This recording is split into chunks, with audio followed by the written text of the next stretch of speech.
ये पूरी दुनिया में सबसे बड़ा लाइव एग्जाम्पल है कि केवल संकल्प के बल पर, केवल अपने डिटर्मिनेशन से कैसे हम बहुत बड़ा साम्राज्य स्थापित कर सकते हैं, बहुत बड़े उद्देश्य को, एम को अचीव कर सकते हैं।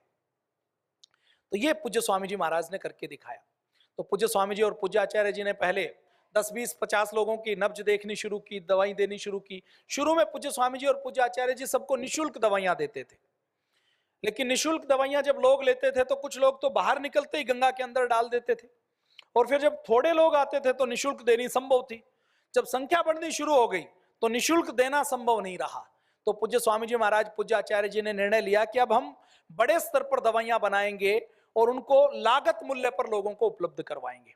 शुरू शुरू में पूज्य स्वामी जी महाराज और पूज्य आचार्य जी ने जब लोगों को, जैसे साधारण दवाइयां तो खुद बना ली, किसी को कोई रोग है तो दवाई लिखनी शुरू की, तो डाबर की, झंडू की, बैद्यनाथ की, इन फार्मेसियों की दवाएं जब लिखती थे आयुर्वेद की, तो ये जो फार्मेसियां दवा बनाते थे तो दवा की गुणवत्ता उतनी अच्छी नहीं होती थी। अब दवा के अंदर, च्यवनप्राश के अंदर जैसे मान लीजिए कि 34 जड़ी बूटियां डालनी है, अब उनको केसर नहीं मिला, उनको कोई और महंगी जड़ी बूटी नहीं मिली, या कोई जड़ी बूटी महंगी है, तो उन्होंने च्यवनप्राश के अंदर केवल गुड़, शक्कर और आंवला डाल दिया, और जो सस्ती जड़ी बूटी है 100 रुपए किलो, 150 रुपए किलो वाली वो डाल दी, जो 2000 रुपए किलो वाली जड़ी बूटी है वो डाली ही नहीं, ताकि कॉस्टिंग कम हो जाए। क्यों? क्योंकि वो तो मुनाफे के लिए चला रहे थे। तो जब पूज्य स्वामी जी और पूज्य आचार्य जी ने देखा कि ऐसे अगर आयुर्वेद का व्यवसायीकरण हो जाएगा, आयुर्वेद केवल बिजनेस बन जाएगा, तो ऐसी कंपनियों की दवा कोई खाएगा तो उसको रिजल्ट नहीं आएगा, तो वो आयुर्वेद से दूर चला जाएगा। तो लोगों ने कहा कि स्वामी जी लागत मूल्य पर आप ही दवा बनानी शुरू करो। तो पूज्य स्वामी जी और पूज्य आचार्य जी ने दवाइयां बनानी शुरू की। शुरू शुरू में पूज्य स्वामी जी महाराज और पूज्य आचार्य जी ने जब च्यवनप्राश बनाया तो बनाने के लिए पतीला भी नहीं था।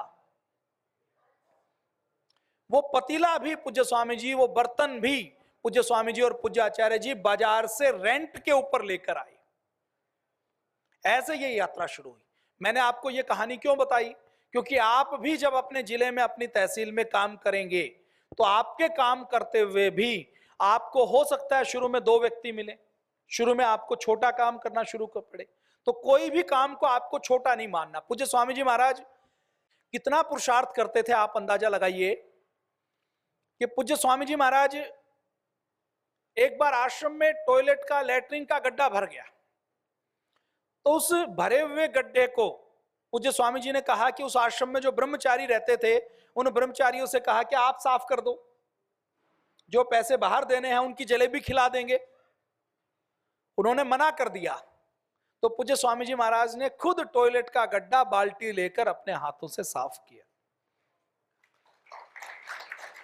तो जब हमारे गुरुदेव किसी काम को छोटा नहीं मानते, तो हमें भी संगठन में काम करते हुए, सेवा करते हुए, कहीं झाड़ू लगाने का मौका मिले, कहीं गद्दा उठाने का मौका मिले, कहीं पोछा लगाने का मौका मिले, तो हमें उस काम को छोटा नहीं मानना। वो काम हमारी सेवा का हिस्सा है। और जितने महान व्यक्ति हैं उन्होंने भी ये सारे छोटे छोटे काम किए हैं, तभी वो महानता के शिखर के ऊपर पहुंचे हैं।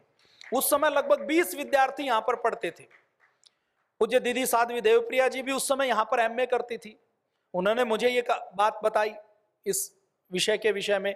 और पूज्य स्वामी जी महाराज की दयालुता देखिए, ब्रह्मचारी जो वहां पर रहते हैं, खाते हैं, और जिन्होंने उस टॉयलेट के गड्ढे को भरा है उन्होंने साफ नहीं किया, लेकिन पूज्य स्वामी जी ने खुद साफ किया। उसके बाद जलेबी सबको खिलाई कि चलो साफ नहीं किया कोई बात नहीं, जलेबी तो खा लो। तो ऐसी दयालुता पूज्य गुरुदेव के अंदर है।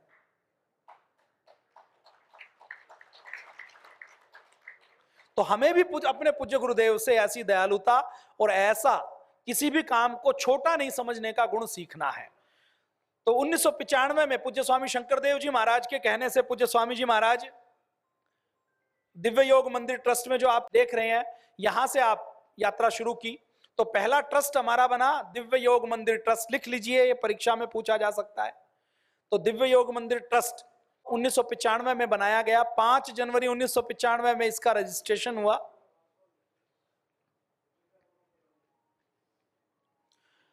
हमारी जो संस्था है, पूज्य स्वामी जी महाराज, पूज्य आचार्य जी, योग के क्षेत्र में, आयुर्वेद के क्षेत्र में, रिसर्च के क्षेत्र में, शिक्षा के क्षेत्र में और सेवा के सभी क्षेत्रों में अपनी संस्था सेवा करने का काम करती है। तो सबसे पहले हम बात करेंगे कि हमारी सेवा के संस्थानों में हमारे ट्रस्ट कौन कौन से हैं। तो हमारा पहला ट्रस्ट कौन सा है? दिव्य योग मंदिर ट्रस्ट। कौन सा ट्रस्ट है? दिव्य योग मंदिर ट्रस्ट। नाम लिख लीजिए, आपको पता हो। ये कनखल में है और कनखल में दिव्य योग मंदिर ट्रस्ट 1.5 एकड़ में छोटा सा आश्रम बना हुआ है। जब पूज्य स्वामी जी महाराज और पूज्य आचार्य जी ने देखा 1997, 98, 99 में जब 1-1 लाख लोग आने शुरू हुए, तो वो जो दिव्य योग मंदिर ट्रस्ट है वो छोटा पड़ गया। वहां पर निर्माण किया गया, चिकित्सालय बनाया गया, वहां पर योग भवन बनाया गया, लेकिन कुछ कमरे भी बनाए गए, लेकिन वो भी कम पड़ गए। तो ये देखा गया कि अब हमें योग आयुर्वेद का और बड़ा काम करना है, पूरी दुनिया में पहुंचाना है, तो हमें 100-200 वैद्यों को बिठाना पड़ेगा। अकेले पूज्य आचार्य जी रोज 500 व्यक्तियों को देखते थे, लेकिन आने वालों की संख्या कई हजार होने लगी। तो ये लगा कि अब केवल हम देखेंगे तो सबका उपचार नहीं कर सकते, अब हमें अपने सहयोगी वैद्यों को तैयार करना है, अपनी विद्या दूसरों को सिखानी है, और वो भी डायग्नोज करें, वो भी ट्रीटमेंट करें, ऐसा सिखाना है। तो पूज्य स्वामी जी महाराज ने दूसरे लोगों को, वैद्यों को रखने की योजना बनाई। पैथ लैब की, दंत चिकित्सा की, आयुर्वेद की, सर्जरी की, ये चिकित्सा बनाने के लिए एक बड़ी आवश्यकता थी कि अब बड़े स्थान के ऊपर पतंजलि योगपीठ बनाया जाए, एक संस्थान बनाया जाए। तो उस समय हरिद्वार में कोई जगह नहीं मिली, हरिद्वार में जगह बहुत महंगी हो गई थी। तो रुड़की हरिद्वार के बीच में जहां पर आप बैठे हैं, वहां पर पहले पतंजलि योगपीठ फेज 1 पतंजलि योगपीठ बनाया गया, जिसका रजिस्ट्रेशन 4 फरवरी 2005 को किया गया और जिसका उद्घाटन रामनवमी 2006 में किया गया। इस पतंजलि योगपीठ का पहला बड़ा ट्रस्ट बनाया गया, जहां पर सैकड़ों लोगों के रहने की, आवास की, भोजन की व्यवस्था थी। रजिस्ट्रेशन में जो एड्रेस दिया था ना, वो दिल्ली का दिया था। ट्रस्ट हरिद्वार है, रजिस्ट्रेशन में एक बार जो एड्रेस दिया गया हमने रजिस्ट्रेशन करने की इकाई का, वो दिल्ली था, क्योंकि 2005 में बना नहीं था। ये पतंजलि योगपीठ ट्रस्ट आप देख रहे हैं, फेज 1, यहां पर आपको कल घुमाया जाएगा। उसके बाद 2009 में पूज्य स्वामी जी महाराज ने जब देखा कि योग करवाते करवाते इस देश के अंदर भ्रष्टाचार बहुत है, करप्शन बढ़ गया, ब्लैक मनी बढ़ गई, इस देश के अंदर जितनी भी व्यवस्थाएं हैं, जितना भी सिस्टम है, वो अंग्रेजों का सिस्टम चल रहा है। हमारी अर्थव्यवस्था, हमारा इकोनॉमी का सिस्टम, हमारी कृषि व्यवस्था, हमारा एग्रीकल्चर सिस्टम, हमारी कानून व्यवस्था, न्याय व्यवस्था, हमारा जुडिशरी का सिस्टम, हमारी स्वास्थ्य व्यवस्था, हमारा हेल्थ का सिस्टम, हमारी शिक्षा व्यवस्था, हमारी एजुकेशन का सिस्टम, ये सारा अंग्रेज चले गए, आजादी मिल गई, लेकिन आजादी के बाद भी अंग्रेजों वाला चल रहा है। तो पूज्य स्वामी जी महाराज ने 2009 में इस संकल्प के साथ कि हमें पूरे देश की व्यवस्था को, सिस्टम को बदलना है, भारत स्वाभिमान ट्रस्ट की स्थापना की 5 जनवरी 2009 को, जो अभी पूरे देश में सेवा का काम कर रहा है। उसके बाद पतंजलि रिसर्च इंस्टीट्यूट की स्थापना की गई, पतंजलि रिसर्च फाउंडेशन की स्थापना की गई। जब पूज्य स्वामी जी महाराज ने देखा कि भारत के अंदर एक बड़ी संख्या है जो गांवों में रहती है, उन गांवों में रहने वाले लोगों को अगर ऊपर उठाना है तो पतंजलि ग्रामोद्योग ट्रस्ट बनाना है। तो पतंजलि ग्रामोद्योग के नाम से एक ट्रस्ट बनाया गया, जो कृषि व्यवस्था के ऊपर रिसर्च करने का, कुदरती खेती के लिए, ऑर्गेनिक खेती के लिए, गाय को बचाने के लिए, गाय की संख्या को बढ़ाने के लिए, उसके अंदर एम्ब्रॉय ट्रांसफर करने की, ट्रांसप्लांट करने की टेक्निक के ऊपर काम करने के लिए। जैसे गाय को बचाना है तो गौशाला से तो गाय नहीं बचेगी ना, गाय को बचाना है तो गाय कैसे बचेगी? गाय दूध देना जब ज्यादा शुरू कर देगी तो किसान उसको घर पर रखेगा, किसान घर पर रखेगा तो गाय बचेगी। गवर्नमेंट की सब्सिडी से गाय नहीं बचेगी, गौशाला से गाय नहीं बचेगी। तो पतंजलि की योजना क्या है कि हम गौशाला भी बनाएं, हम गाय के गोबर से समिधा भी बनाएं, हम गौमूत्र से दवाइयां भी बनाएं, हम गाय के दूध को, गाय के घी को भी बेचें, उससे दवाइयां भी बनाएं। लेकिन उसके साथ साथ हमें यदि गौमाता को बचाना है तो गाय के दूध को बढ़ाना है। किसान गाय को क्यों नहीं पालता, देसी गाय को क्यों? क्योंकि उसका दूध कम है, जर्सी का ज्यादा है, भैंस का ज्यादा है, तो उसका दूध महंगा पड़ता है, दूध देना गाय बंद कर देती है। तो पूज्य स्वामी जी महाराज ने योजना बनाई कि पतंजलि ग्रामोद्योग के माध्यम से हम ऐसी गाय तैयार करेंगे जो 25 लीटर 30 लीटर दूध देंगे। अब मां से गाय की बछड़ी पैदा होगी तो मां के गुण आएंगे। अच्छी गायों के स्त्री बीज को, उसके ओवम को, उसके अंडाणु को, और अच्छे बैल के पुरुष बीज को, उसके शुक्राणु को, स्पर्म को लेकर उसको लैब में उसका भ्रूण तैयार करेंगे, और जो कम दूध देने वाली गाय है उसके कोख में उस भ्रूण को ट्रांसप्लांट कर देंगे कि वो कम दूध देने वाली गाय जब गाय की बछड़ी को जन्म देगी तो वो जो बछड़ी है वो अच्छा दूध देने वाली होगी। इससे गोमाता का नस्ल सुधार हो जाएगा। ये योजना पतंजलि योगपीठ बना रहा है। तो पतंजलि ग्रामोद्योग इसका काम कर रहा है। इसी प्रकार हमारा ट्रस्ट है महिला पतंजलि योग समिति। इसका रजिस्ट्रेशन तो अभी हमने 2023 में करवाया, लेकिन 2005 से जब से पतंजलि योग समिति काम कर रहा है तब से महिला पतंजलि योग समिति भी अपनी सेवा कर रही है। तो ये हमारे 5 ट्रस्ट की मैंने बात की। आप सामने चित्र देख रहे हैं, पतंजलि रिसर्च इंस्टीट्यूट के चित्र हैं।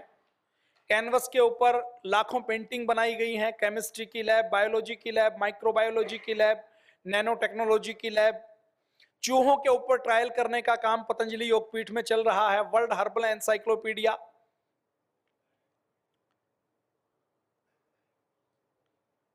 पतंजलि ग्रामोद्योग में गौ सेवा का काम, खेती के ऊपर, एग्रीकल्चर के ऊपर, रिसर्च ऑन एग्रीकल्चर। हमारे ट्रस्ट केवल भारत में नहीं है। पतंजलि जितना भारत में काम करता है उतना भारत के बाहर भी काम करता है।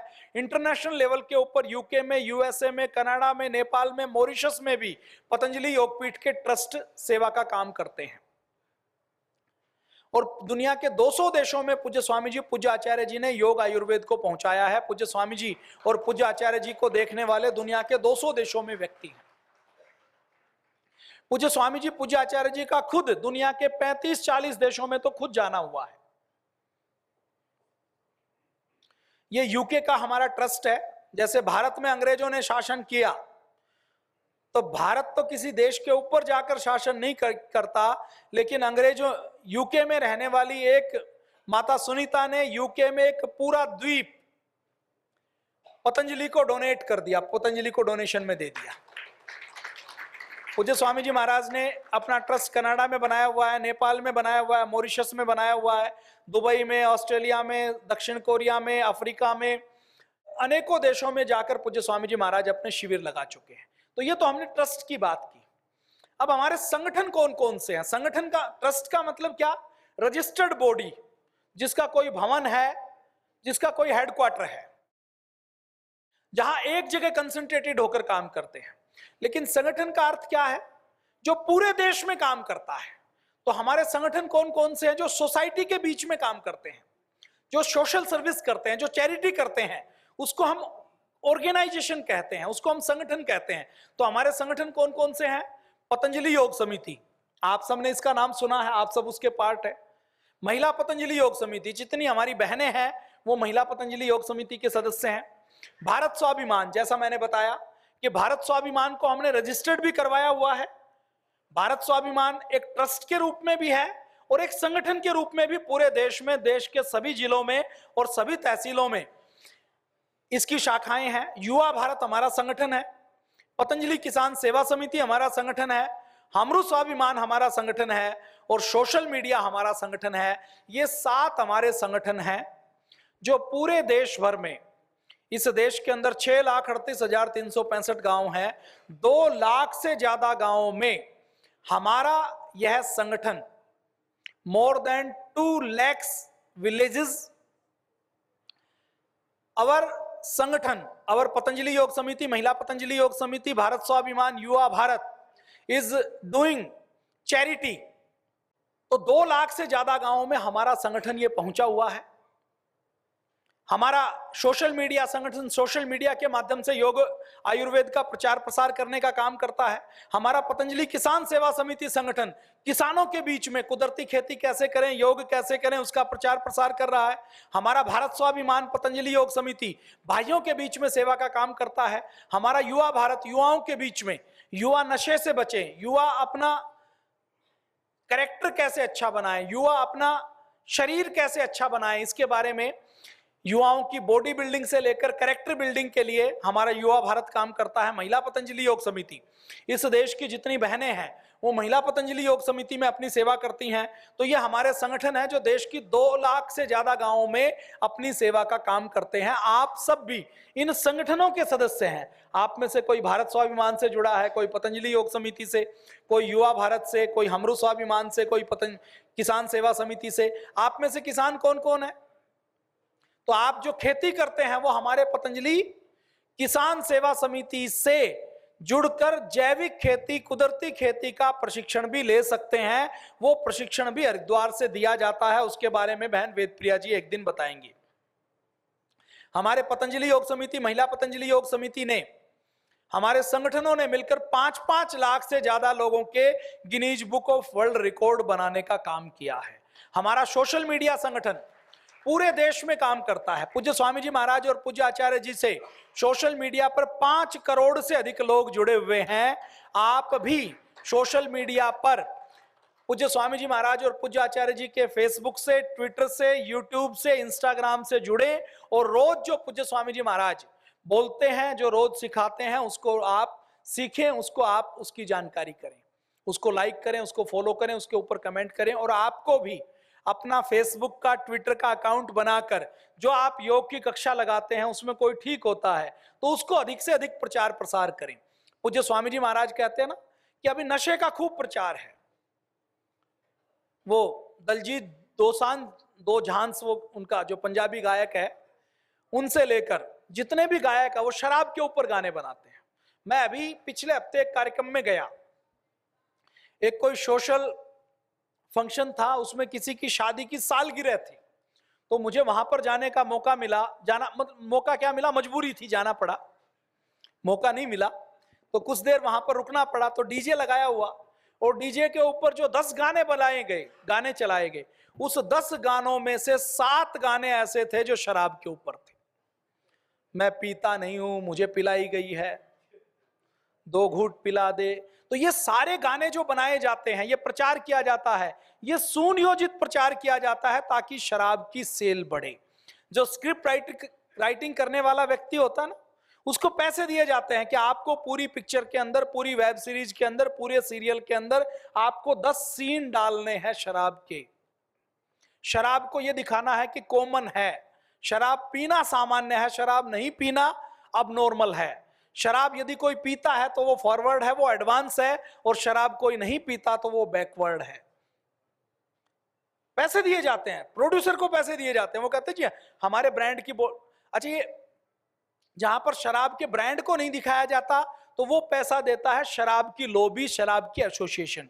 और कहीं कहीं ब्रांड दिखाया जाता है ना, किसी फिल्म में कोका कोला का, पेप्सी का, तो उस ब्रांड को दिखाने के लिए कि फिल्म को कई करोड़ लोग देखेंगे तो उनका प्रमोशन होगा, उनको कई करोड़ रुपए फिल्म के डायरेक्टर को, प्रोड्यूसर को दे दिए जाते हैं कि आप ये सीन दिखा दो हमारे ब्रांड का तो आपको हम इतने पैसे दे देंगे, हमारा प्रचार हो जाएगा। दिखाते हैं कि नहीं दिखाते? कहीं आपको कोक दिखाई देगी। ये सारा षड्यंत्र चल रहा है। तो सब जगह भोग का प्रचार हो रहा है। आपको किसका प्रचार करना है? योग का और भारतीय संस्कृति का प्रचार करना है। अब योग और भारतीय संस्कृति का कोई सीन दिखाने के लिए कोई पैसा देगा? डायरेक्टर को पैसे मिलेंगे। शराब का सीन दिखाएगा तो पैसे मिलेंगे, पेप्सी कोक दिखाएगा तो पैसे मिलेंगे, स्विगी जोमेटो दिखाएगा तो पैसे मिलेंगे, कोई कार दिखाएंगे तो पैसे मिलेंगे, कोई हेलीकॉप्टर दिखाएंगे तो पैसे मिलेंगे। लेकिन अगर योग आयुर्वेद दिखाएंगे तो पैसे मिलने वाले नहीं। अभी नवजोत सिंह सिद्धू ने कहा ना कि मेरी पत्नी का ट्रीटमेंट कैंसर से हो गया। पूरे लोग उसके पीछे पड़े या नहीं पड़े? न्यूज खोलकर देखना, एक डॉक्टरों की लॉबी ने उनके खिलाफ छत्तीसगढ़ की कोर्ट में 850 करोड़ रुपए जुर्माने का दावा कर दिया कि नवजोत सिंह सिद्धू ने यह क्यों कहा कि उनकी पत्नी का ट्रीटमेंट नीम के पत्ते खाने से, आयुर्वेद से और अच्छी डाइट करने से, उपवास करने से हो गया। आपको लगता होगा ना कि इसमें क्या गलत कहा। 850 करोड़ रुपए का कोर्ट के अंदर दावा कर दिया और कोर्ट ने वो एप्लीकेशन ले भी ली। उन्होंने कहा कि 1 हफ्ते के अंदर या तो नवजोत सिंह सिद्धू माफी मांगे, नहीं तो उनको 850 करोड़ रुपए देने पड़ेंगे। अब नवजोत सिंह सिद्धू ने क्या कहा, केवल इतना ही कहा कि मेरी पत्नी को डॉक्टरों ने कह दिया कि 2 महीने तक जीवित रहेगी, और इसने योग का, आयुर्वेद का, खान पान का ध्यान रखा, कम डाइट ली, चीनी चानी बंद कर दी, मैदा बंद कर दिया, जंक फूड बंद कर दिया, शराब बंद कर दी, नॉनवेज बंद कर दी, और इससे ये ठीक हो गई। अब वो ठीक हुई है, उसने कह दिया, लेकिन विरोध शुरू हो गया। क्यों? क्योंकि अगर योग आयुर्वेद से सारे लोग ठीक हो जाएंगे तो दवा कंपनियों की दुकान बंद हो जाएगी। अब उन्होंने आवरण क्या लिया? उन्होंने कहा कि सिद्धू जी ने जो कहा वो भ्रामक है, उससे जो कैंसर के रोगी हैं उनको भ्रम पैदा हो जाएगा और वो ट्रीटमेंट नहीं करवाएंगे, वो इस ट्रीटमेंट के चक्कर में पड़ जाएंगे, और इस ट्रीटमेंट के चक्कर में पड़ जाएंगे तो उनकी जान को खतरा है। आवरण क्या चढ़ाया कि हम मरीजों का भला चाहते हैं। ये इन्होंने जानकारी दी, ये झूठी जानकारी है, ये छद्म जानकारी है, और इससे लोगों का नुकसान हो जाएगा। डॉक्टरों की सारी एसोसिएशन बनी हुई है। मैं आपको बहुत जिम्मेदारी के साथ कहता हूं, आप खुद देख लीजिए, आपके दादाजी ज्यादा स्वस्थ थे या आप ज्यादा स्वस्थ हैं? आप दादाजी ज्यादा पढ़े लिखे थे कि आप ज्यादा पढ़े लिखे हैं? डिग्री तो आपके पास ज्यादा है। दादाजी को विटामिन का पता था, न्यूट्रिशन का पता था, विटामिन डी का पता था, विटामिन बी12 का पता था, हेल्दी खान पान का पता था। आपके दादाजी ने कभी अपने ब्लड टेस्ट करवाया? उनको कभी जरूरत नहीं पड़ी।